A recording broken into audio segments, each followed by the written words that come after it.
Jika terdapat suatu hambatan pada rangkaian kita, lalu diukur beda potensial pada kaki-kaki hambatan tersebut, sehingga didapatkan beda potensial delta V, atau sekarang kita singkat sebagai V saja, maka besarnya V ini itu sebanding dengan besarnya arus yang mengalir pada rangkaian yang melewati hambatan itu dengan suatu konstanta pembanding R.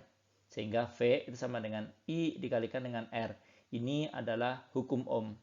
Dan ada perangkat-perangkat yang memenuhi hukum Ohm ini. Sehingga jika beda potensial itu dinaikkan atau diperbesar, maka akan terukur arus yang juga akan meningkat secara linear. Ini kita katakan bahwa kita memiliki suatu hambat ohmik atau linear, sehingga hukum Ohm itu terpenuhi. Namun ada juga hambat yang non-linear, atau kita katakan sebagai hambat non-ohmik, sehingga hukum Ohm itu tidak terpenuhi. Ini sebagai contoh kita bisa lihat pada ilustrasi di bawah ini. R ini adalah hambatan dan satuannya itu adalah ohm, di mana 1 ohm itu adalah 1 volt per ampere. Dan pada rangkaian kita akan lazim menjumpai simbol R ini dalam bentuk zigzag seperti ditunjukkan pada gambar ini. Sekarang kita akan bahas lebih detail tentang hambatan atau resistensi suatu hambatan yang memiliki luas penampang A, kemudian panjang L, dan terbuat dari suatu bahan dengan hambat jenis tertentu ρ. Kita lihat, misalnya kita punya dua buah hambatan di mana yang kiri ini lebih luas daripada yang kanan, maka kita akan lihat bahwa hambatan yang sebelah kanan itu akan lebih besar daripada hambatan yang sebelah kiri. Tentu saja misalnya kita bayangkan jalan raya, jalan yang sempit itu hambatannya lebih besar daripada jalan yang luas. Maka R atau hambatan itu berbanding terbalik dengan luas penampang. Lalu jika kita punya dua buah hambatan di mana yang sebelah kiri ini lebih panjang daripada di sebelah kanan, maka tentu saja hambat yang sebelah kiri ini lebih besar daripada hambat yang sebelah kanan. Kita bayangkan jalan yang panjang itu lebih menghambat daripada jalan yang pendek. Maka hambat R itu sebanding dengan panjang hambatan.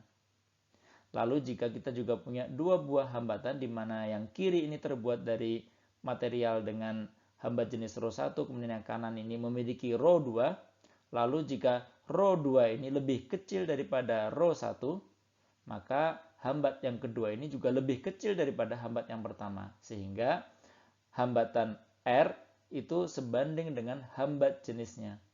Jadi jika kita kumpulkan informasi ini, maka kita dapatkan bahwa R itu besarnya sama dengan ρ dikalikan dengan L dibagi dengan A, atau jika kita tuliskan ulang, R itu sama dengan L dibagi dengan sigma A, di mana sigma ini adalah konduktivitas yang besarnya itu adalah seper hambat jenis ρ.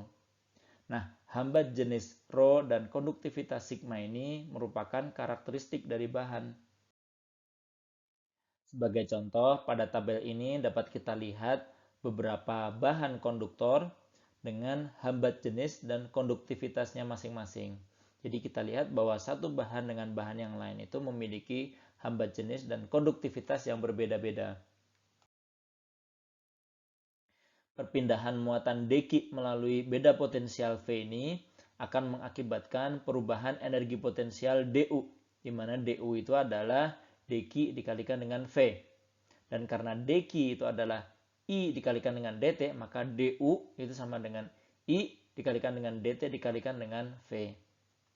Maka laju perubahan energi potensial itu, atau kita katakan sebagai DU per dt, itu tentu sama dengan I dikalikan dengan V. Ini kita kenal dengan daya yang biasa disimbolkan dengan P.